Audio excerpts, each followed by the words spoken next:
I'm sure you guys didn't have this on your bingo cards for a GamingWins video. We all know this game was DBA, Dead Before Arrival. After that first gameplay trailer dropped, we all knew and were heartbroken at the news. This isn't going to be a video of me trying to convince you to buy it. Don't. We gotta show Warner we don't put up with this. Which begs the question, why am I even making a wins video for it? Not because I think the game itself deserves it, but because I think Rocksteady does. They were put on this project for the last 9 years after coming off the high of the Arkham trilogy and created a game that already has less than 1,000 daily players only 1 month after its launch. I love the Arkham games and wish Rocksteady wasn't strong-armed by their publisher to make this game. So let's find something to like, because I can't imagine working for almost a decade on something just for it to be ripped apart and tossed away. Task Force X, stop sightseeing and see if you can kill everything in sight. Rocksteady for sure threw us a bone though. With dialogue like this right at the start, we have no misconceptions about what we're getting ourselves into. I am in a tunnel. It only has 2 exits despite its length, which seems highly inadvisable. I mained King Shark throughout my playthrough and just love every line from Samoa Joe, and let me tell you, all of the actors here are giving their all. There isn't one performance that is lacking. That's going to be a recurring theme throughout this video, that there is so much done right except for the actual gameplay itself. It bleeds all over that this is a talented studio shoved on the wrong project. The experience would not be the same, Floyd Lawton. I would never ask you to simply look upon renderings of Atlantis. It must be experienced. Is Shark just Drax? Sure. But does that take away from the candor that he displays at every turn? If anyone was truly to be a leader of the squad, my vote would go to Sharky. I kind of prefer pictures, actually. Oh, new Deadshot phobia. Nah, that ain't a phobia. And thank God for it. Rocksteady was 2 seconds away from bad stereotyping. I'll have to admit, everything surrounding the gameplay actually feels good. The movement is fluid and responsive, the sound design and feedback is punchy and satisfying as hell, and no matter how hard I try, Monkey Brain likes a fountain of numbers. Ah yes, foreshadowing the one thing that Boomer wants to do to his arch nemesis. Boomer having the Speed Force, Harley with Bat's grapple gun. I won't lament any longer than I have to, or that you haven't heard about all the missed opportunities with this game. Maybe each of the members have an ability of the Justice League that helps color them on top of a wholly unique moveset per character, instead of gameplay that is as repetitive as Warner Brothers making bad business decisions. So I'll leave that there, and want to mention that traversal isn't nearly as fun or satisfying as Arkham games, but it is fast and fluid.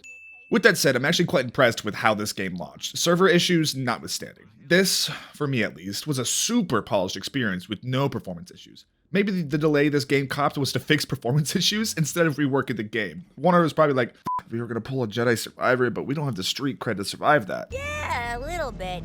But it's a balm on my soul in these trying times.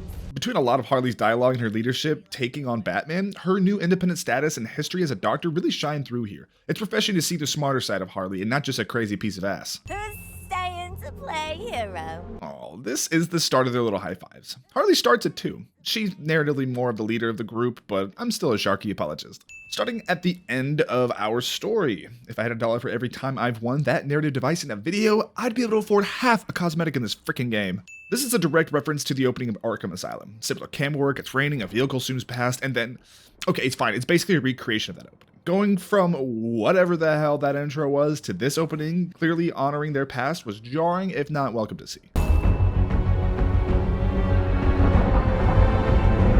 And even the music is super reminiscent of the older themes used for Arkham.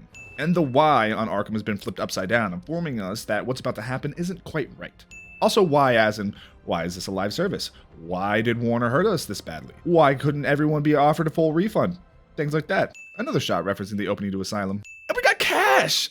I can't lie, the first 30 minutes of this game had me excited. The respect I have for Rocksteady's previous entries carried my intrigue over the finish line to check this game out and give it its fair shake. Boy is obsessed with P in the Flash. My god, didn't even notice this off rip. Is it just a thing going on right now on which game studio can make the best Deborah Wilson model? Like seriously, girls in everything. After discovering her in Jedi Fallen Order, I've always been a bit more excited for a project when she's along for it. The opening to this game is seriously strong. All our actors are bouncing off each other really well, the presentation is quite stunning, and I'd say they've pretty much nailed the tone of an S-Squad. And check that out, all going for a high five. It's the bomb this time, neat way to bookend our team and their growth. We've got If You Want Trouble by Nick Waterhouse playing over this intro. The if is in parentheses basically saying, you want trouble. While they're working with these forays, basically just that. You might also notice this holding cell they are all in is the same one we start Arkham Asylum in our first fight.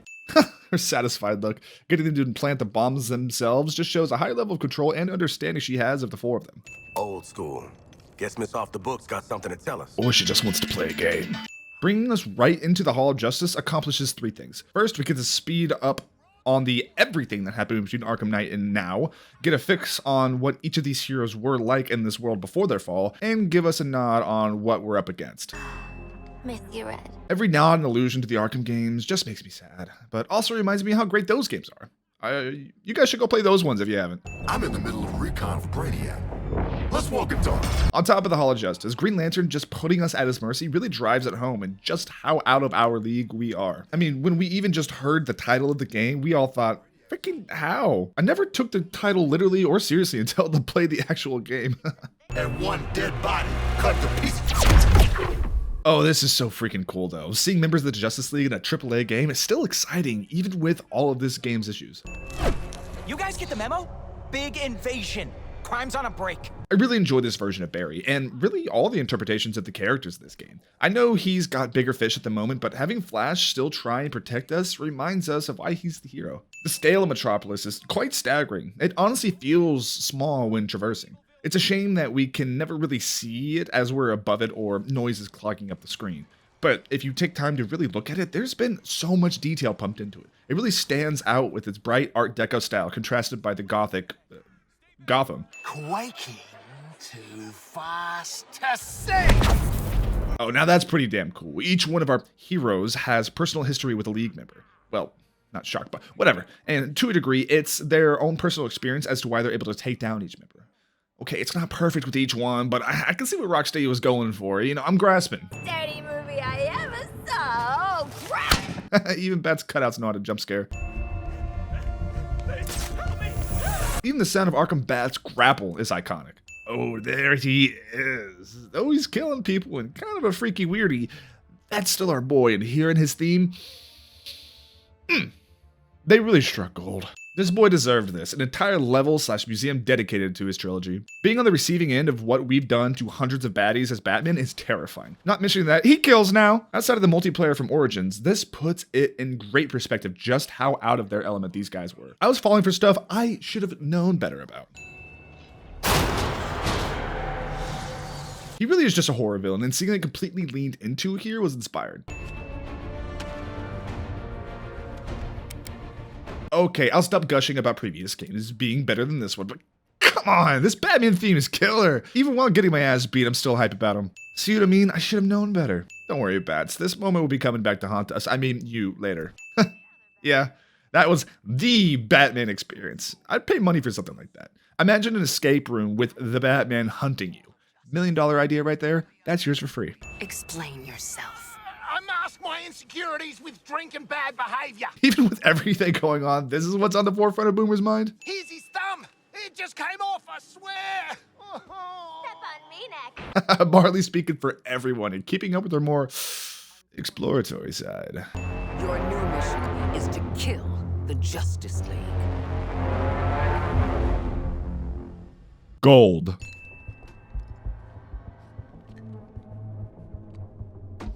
Yeah, right. Right, you think Warner would just give the Horn Dogs this outfit for free? Nah. That's gonna be $20. So they couldn't just rip off the Guardians' first walk together, so... Hey, Suicide Squad! You! we get the next best thing. Sidekick? Oh, honey. I'm a freaking superstar. And she's not wrong. Nowadays, who's getting more attention than ever between the two? Then you all can do whatever you want. I don't give a shit. We've got the silly Aussie, the crazy girl, the pragmatic shark, and then we've got Deadshot. He's our straight man in all of this. We got some ice around the Penguin's little hideout. Little nod to his crib in the Iceberg Lounge. Or just because, you know, he's a penguin. Tell him, Quinn. You're making guns for us now, Bird Brain. Oh, Bird Brain. The days of Bat Brain are over. And once again, Tarstrong brings 110% as Harley Quinn. I always forget she wasn't in Asylum. Her and Sorkin are so freaking close, it's impressive. Here we are, top of the world, but with a conundrum. Hell yeah!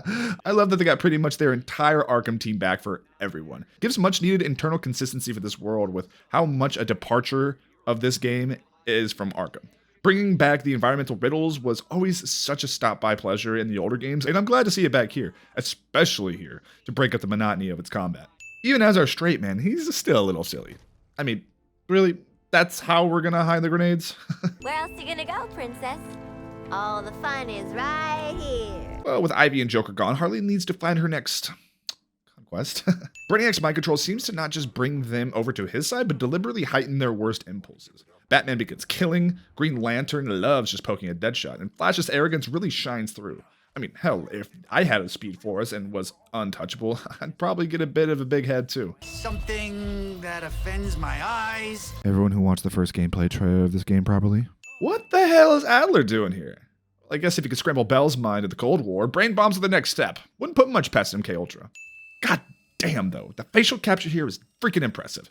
I know we've reached a point with studios of this caliber all bringing it in their department, but it's not like this game is an Uncharted or Last of Us where it's super important to be this impeccable.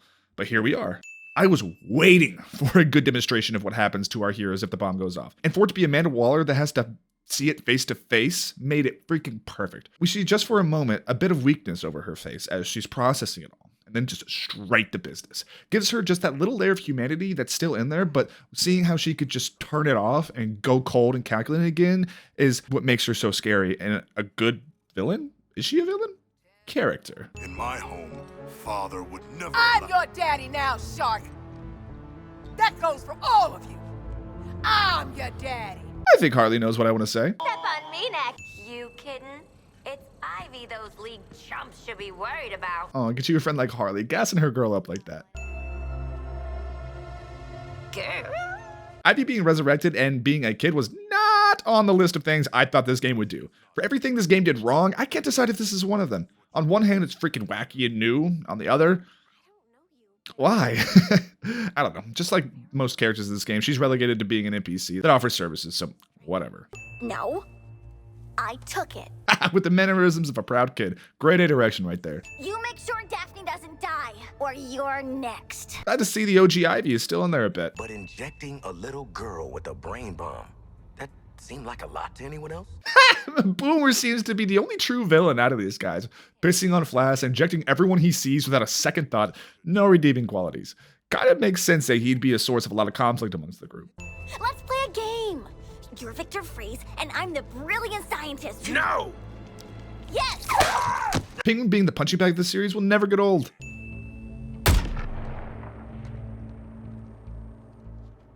Did you get him? I mean, seriously, Scott Porter is making me want an entire Flash game. I know it's kind of impossible, but he really did steal a show every scene he had. Why am I explaining this to the help? Get out of my... This game somehow delivers on characterizing so many new ones. It's kind of unreal. Lex really became one of my favorites throughout. Maybe it was because he was the only logical sane one right next to Wonder Woman. But with that said, Rocksteady knows how to treat the DC characters as good as James Gunn did with his first two DC projects. Murdering fan favorite characters aside. All new entries quickly establish their presence and have a sense of unspoken history that I immediately buy into. You think they can stop us? No. You know I gotta win the sauce. Okay, Boomerang. You want to see what a real hero can do. And another reason we are able to actually take down most of the league is pretty much hubris. Brainiac lets them off their leash and lets absolute power corrupt absolutely. The spectacle of this Flash fight has gotta be the best of all the fights. Being at the heart of his most iconic move. Of course we'll have to kill every man, woman, and child to do it, even the dogs. Did Rocksteady go to the Last of Us school of making someone a bad guy? You have to kill us, Diana. We have to die to save the world. Barry. Ugh, this is such a good scene. Getting to see Barry break through for just a second makes their fall even more tragic. It makes it seem like they're more or less in the sunken place, a passenger in their own body. Makes Bat's death hurt even more than just the principle of it. I expect you. Warning. Tara's strong, people. If you pay attention to Harley throughout the entire game, she's always making all kinds of funny faces. Done. Pow! Why does no one take this away from Boomer? Barry! You're just the team out, aren't you, mate? The comic relief. The speedy flaming larrikin. I don't know, man. Sounds like the pot calling the kettle black. Woo! Check out this badass into Flash. I'm flying through the air, coming down with everything I got, and he's dead. Yeah! So exciting. Guys, I'm trying out here with this game, okay? I'm gonna give this game the true deep dive and thrashing it deserves in its conclusion. I don't think I've ever covered a game on this channel that made me work as hard as this one. Straws are the most wins we've been and are gonna find here. Just fair warning. I'm all for positivity. You know that. But this game, this is interesting, guys. To my massive and disappointingly male fan base. Hey, self-awareness. Not something we could say about Marvel. Or Warner, for that matter. And they just couldn't help themselves, could they? Woo! Multiverse. Perfect way to get the live service angle working forever. Redheads.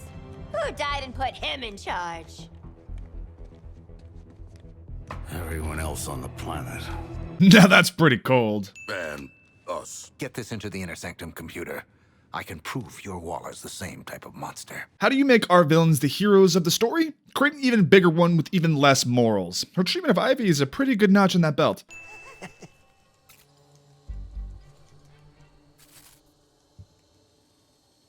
Sharky's smile is always so heartwarming. It should be in a sword, not a shield. You saw the massacre upstairs. It's hard to make a story about characters that don't care about anyone but themselves, and even by the end, they don't become this dysfunctional family or whatever, like, say, James Gunn's TFX movie. With that said, that's why I love Diana still holding out hope for her friends.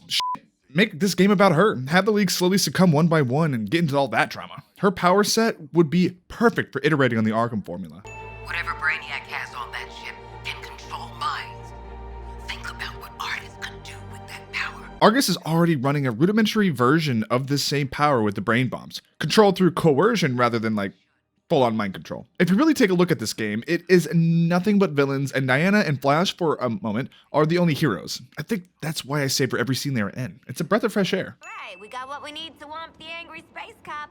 Let's jam. Or we could do anything else instead. You know, to toughen up, I mean. Games nowadays always have diegetic dialogue to push us to the side content. But I really think Boomer means it. Dude is damn scared of fighting the Lantern. Need to see a little bit more character bleed through than it just be the obligatory line. I really appreciate that Rocksteady went for a practical helmet with Deadshot. Not some nanotech or retractable on a whim helmet that we've seen a lot in Marvel. An iconic helmet is just as important to see as an actor's performance. Let those who worship evil's might beware my power. Green Lantern's light. Lantern reciting the oath right here is actually a little heartbreaking. The sheer irony of it all cuts deep. Hey look, it's the promotional shot. Oh, and like there was a boss fight or something that just happened. I don't know, I just held left click to things till he died. King Shark's lights. Okay, Shark becoming Green Lantern for just a moment is so badass. This game has its moments, that's for sure. And for 2,500 years, the ring passed out of all knowledge. Yeah, go Superman! Oh, it's Superman! There's actually so much I love about this. Boomer sends me. Even our villains love Superman. You can't hate the dude. Superman catching a nuke like a baddie? The question on if this is good or bad Superman lingers for a bit, leaving us in suspense, to then reveal his eyes and we see for just a moment a somber look in them. And almost, I'm sorry I couldn't have done better. And plus, I believe Superman would have caught the nuke either way. One to save Brainiac and the other, Metropolis, to keep on fighting. No! You know I love me some center framing. He's still in there somewhere. Gosh, when you love somebody, all of your intuition can go out the window. They could do the worst of things and you'll still defend them. Superman took the nuke away not because he was still in there somewhere, but because Brainiac needs the meat in Metropolis and she just believes what she needs to. Go to sleep, go to sleep. Don't just stand there! Help me! I love the framing of that, showing us that the squad are beginning to choose each other over Waller's threats. I don't know why, but Superman being immovable like that is just so iconic to me.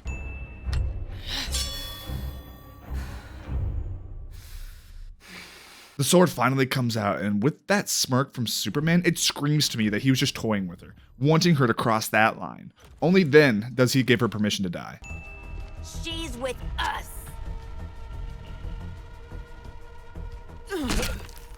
Diana finally does what the squad has been telling her to do the whole time. in a weird way coming around on the group. And by Superman's reaction, they're 100% still in there. Wonder Woman was right.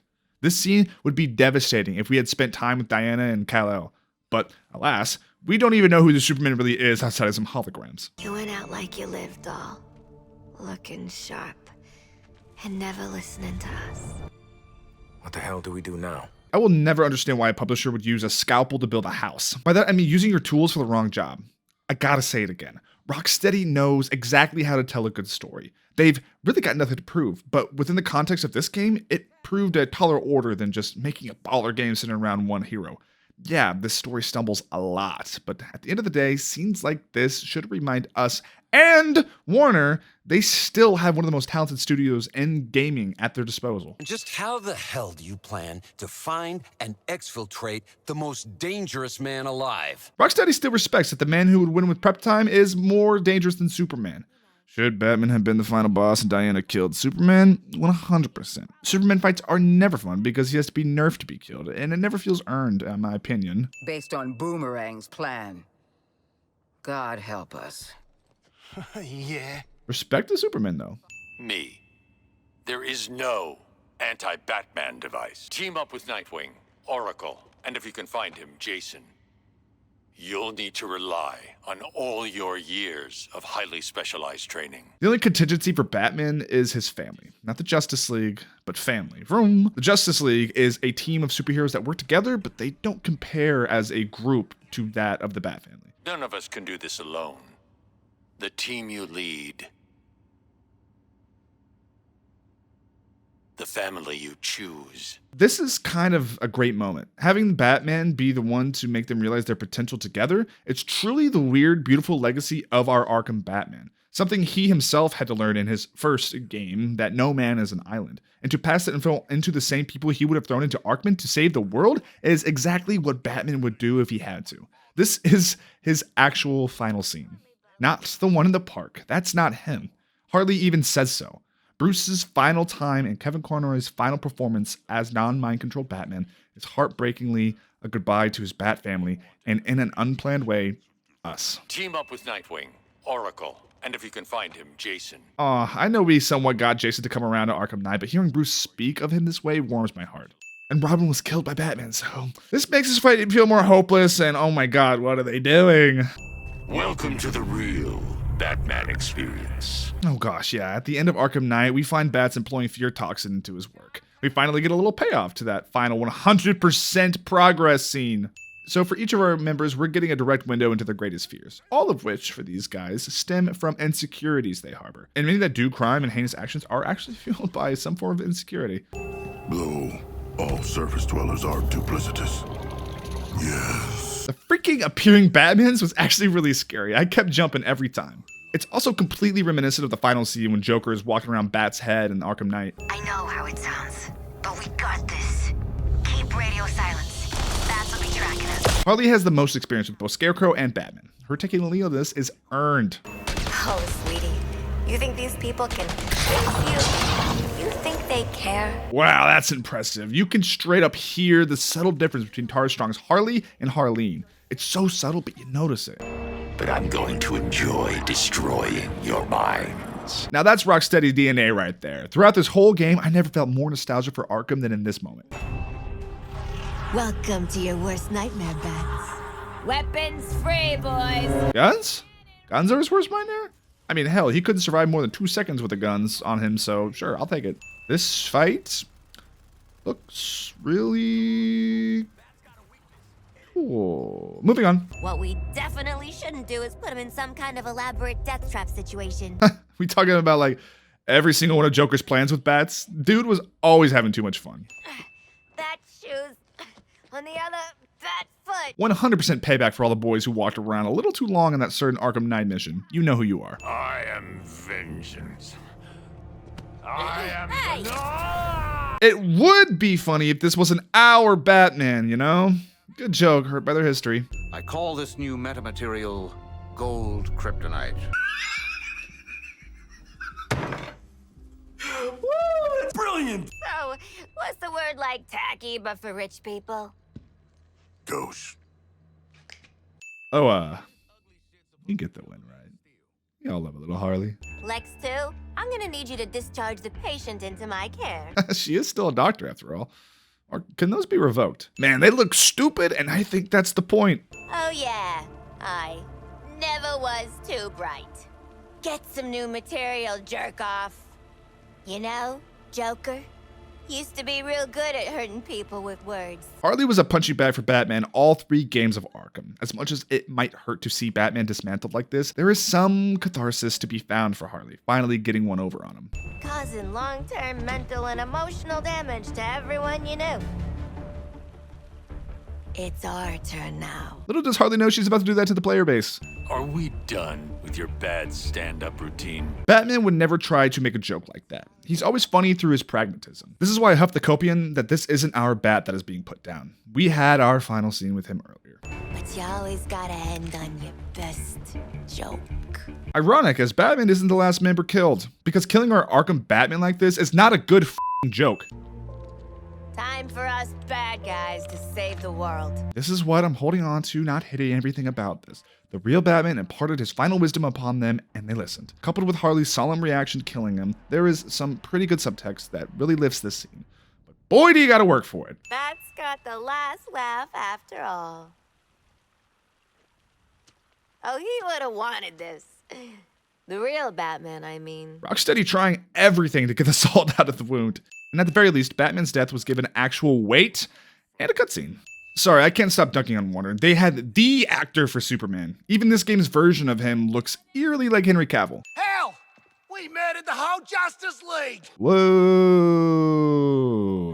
You want a high five? Know what, Quinn? I do. Up high.